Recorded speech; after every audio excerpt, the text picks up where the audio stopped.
Voilà, je suis parti de la poulie que j'avais commandée là, sur Maxi Pièces, hein, dans les 24 et quelques, hein.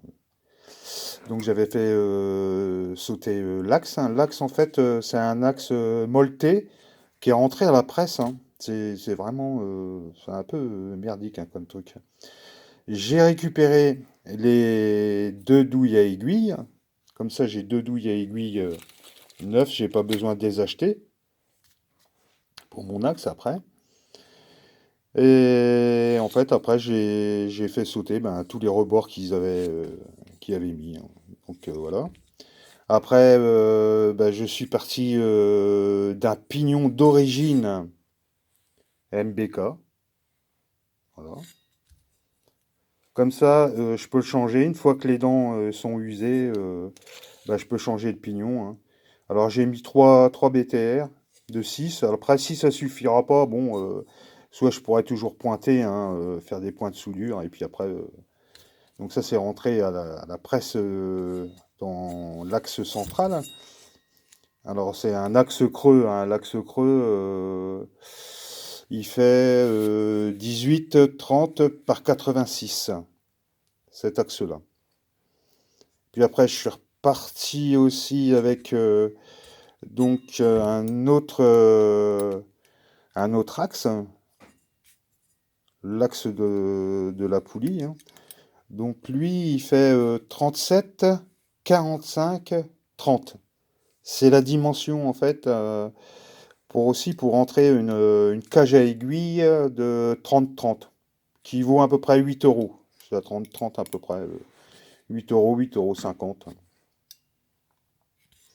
Et puis après, j'avais refait un disque ici qu'on voit en aluminium. Alors là, ça c'est de l'inox, ça c'est inox, et l'axe central c'est de l'acier. Donc le disque il fait 45. Ah non, là il y a une erreur, il doit faire, ouais, il fait 45.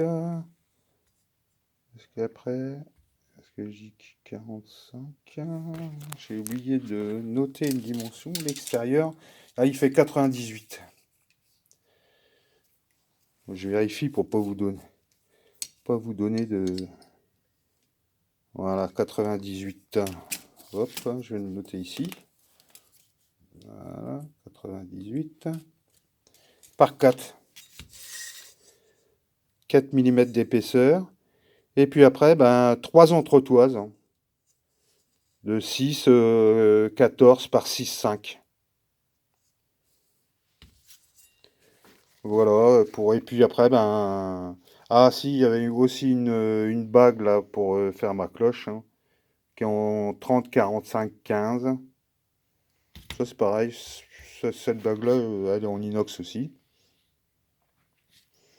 Donc et puis après, il suffit d'usiner, hein, les emplacements pour les douilles à aiguille. Voilà, donc la poulie est fixée sur mon disque avec 6 BTR de 6. Et puis l'embrayage, il est fixé avec 3 BTR de 6 et avec des contre-écrous derrière pour pas que ça bouge. Voilà à peu près la présentation. Après, donc l'embrayage, ça venait comme ça. Voilà, avec les butées qui sont ici.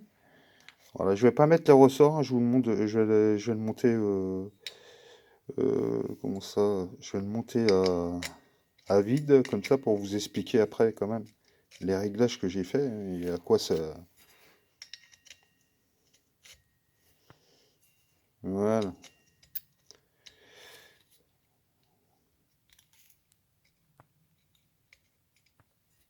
Il faut refaire. Voilà. On va fermer comme ça. Après, j'ai utilisé des ressorts, mais c'est des petits ressorts. Ça, il n'y a pas besoin d'avoir des gros ressorts. Donc, pour les ressorts, j'avais marqué, c'est un fil de 0,8. La longueur du ressort, elle fait 25 et le diamètre, Bon, après, j'en achèterai des. Le diamètre, il fait 7 millimètres. Voilà. Donc, premier essai, je mets mes ressorts. Là, il y a des vis, en fait, c'est eux, c'est des, c'est ce qu'ils font, leur petite maslotte, hein, à l'intérieur, il y a des vis. Donc, je fais l'essai. L'embrayage patine jusqu'à 40 km/h, il patine. Bon, du coup, qu'est-ce que je fais? Je me fais des maslottes, hein, que je fixe ici, voilà. Alors ça, c'est le téton qui est parti, je vous expliquerai pourquoi après. Voilà. Donc je suis parti avec la première maslotte, que cette plaque-là. Bah, toujours pareil, il fallait que j'atteigne 40 km pour 40 km/h pour que ça patine plus. Donc je laisse cette maslotte et je ressoude une maslotte comme ça. Donc c'est en laiton, hein. J'en mets une et je fais les essais. Là, je patine jusqu'à 20 km/h. Et puis après, ça part. Donc, le souci, c'est qu'en démarrage en côte, avant d'atteindre les 20 km/h, je peux vous dire que l'embrayage, il a fumé, hein, parce que le cochon, il fait déjà les 80 kilos, il faut le remonter, hein, le cochon, hein.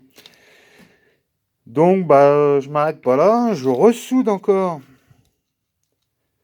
un morceau de laiton à l'intérieur, hein. Voilà. Je fais les essais. Alors là, je patine jusqu'à 10 km/h. Bah, le souci, c'est que quand on s'arrête. Alors, par contre, hein, sur le plat et tout, ça marche du feu de Dieu, hein. Et par contre, si on s'arrête en côte et qu'on veut redémarrer, et ben là, l'embrayage, il fume, pareil, jusqu'à atteindre les 10 km/h. Donc bah, là, je suis bloqué, j'ai plus de place pour mettre du poids, je sais plus quoi faire. Et puis, je me suis dit, parce que là, en fait, je l'utilise à l'envers, l'embrayage. Je me suis dit, ça vient peut-être de ça, hein, c'est peut-être pour ça que ça fonctionne, que ça patine et tout. Donc, qu'est-ce que je fais? Ben, je garde ma slot. Donc, là, ma slot ici, ça fonctionne très bien. Ça fait 36 grammes. Voilà, je pars sur une maslot de 36 grammes. Donc, j'ai fait 3 maslots de 36 grammes. En laiton, donc c'est assez lourd, hein, mais moi, ce que je voulais, c'est à peine accélérer, pas que ça embraye pratiquement tout de suite, et que ça patine pratiquement pas, quoi. Donc, bah, je suis parti, je me suis dit, bah, faut que je le monte à l'envers. Enfin, il faut que je le remonte à l'endroit, quoi, dans le bon fonctionnement, quoi. Parce que euh, dans ce sens-là, puisque la rotation elle se fait ici, en fait, il s'ouvre dans le sens de la rotation, quoi.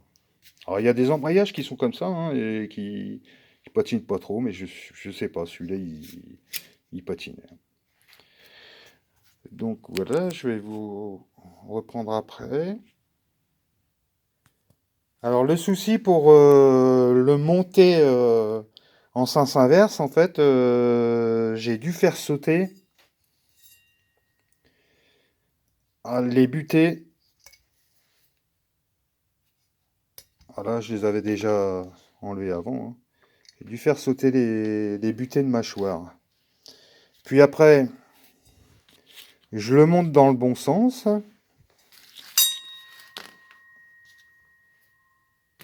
Enfin, ouais.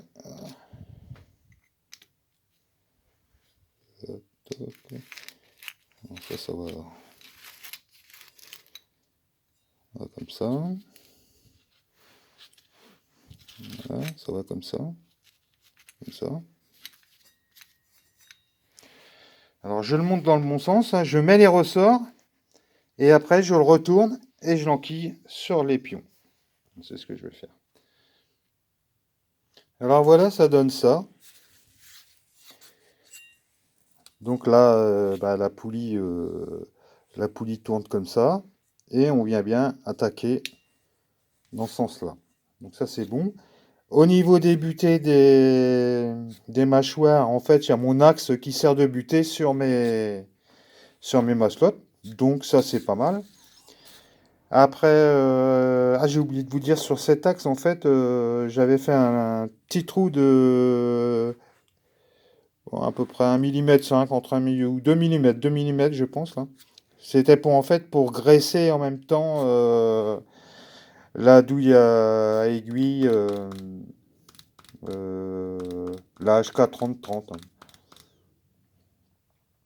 Voilà, bah là, je vais remonter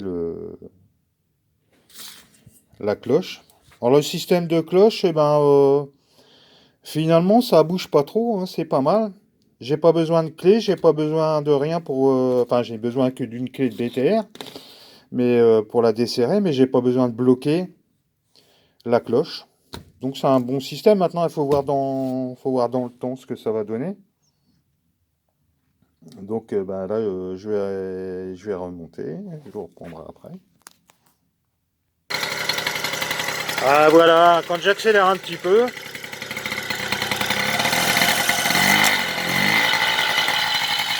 ça embraye